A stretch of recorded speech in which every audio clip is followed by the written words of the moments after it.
Tila naging isang trahedya nga ang pagpanaw ni Rico Yan noong 2002 kung saan ay sobrang nag-viral nga ito. Wala pang nasabing social media noon pero halos pinag-usapan ang kalungkutang nabalot sa mundo ng showbiz noong 2002 sa buong mundo. Marami ang mahanga at nagmamahal kay Rico Yan. Kaya naman until now, ilang taon na nga ang nakakalipas ay hindi pa rin nila nakakalimutan ang magaling at gwapong aktor.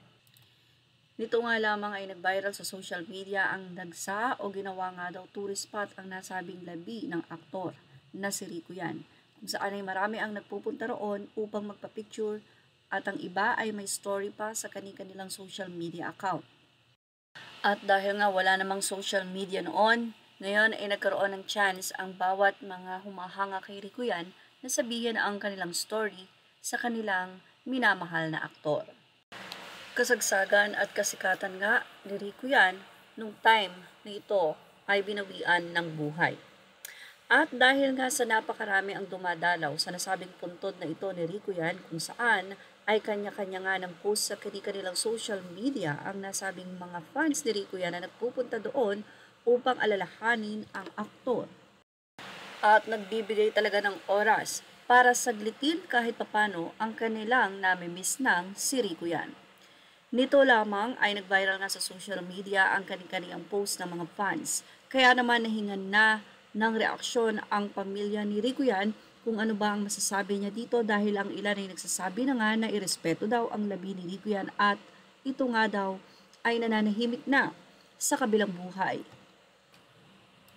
Ayon sa nakatatandang kapatid ni Rico Yan, wala daw ngang problema kung puntahan ng mga netizen o fans ang puntod ng kanyang kapatid.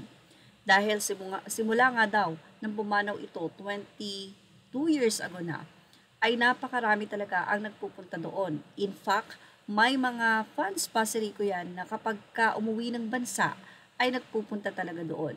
Say ng kanyang kapatid na si Bobby Yan, ay wine-welcome nga daw nila ang lahat ng nais magpunta sa puntod ng kanyang kapatid.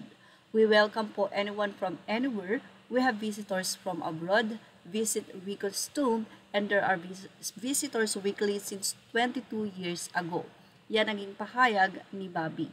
Sa ngayon ay wala namang pagbabawal ang gagawin ng pamilya ni Rico Yan para sa mga nais bumisita sa puntod ng aktor. Ayon din sa bantay ng nasabing puntod ng aktor, ay wala naman daw ginagambala ang mga netizen o ang mga fans ni Rico Yan na nandun at bumibisita. At yan, malinaw na ang lahat-lahat. Kung mayroon po kayong nais na suggestion, komento, opinion, na ilagay lang po ito sa ating comment section. Images are all credit to the rightful owners. Please like, share, and subscribe. And thank you for watching Showbiz Now.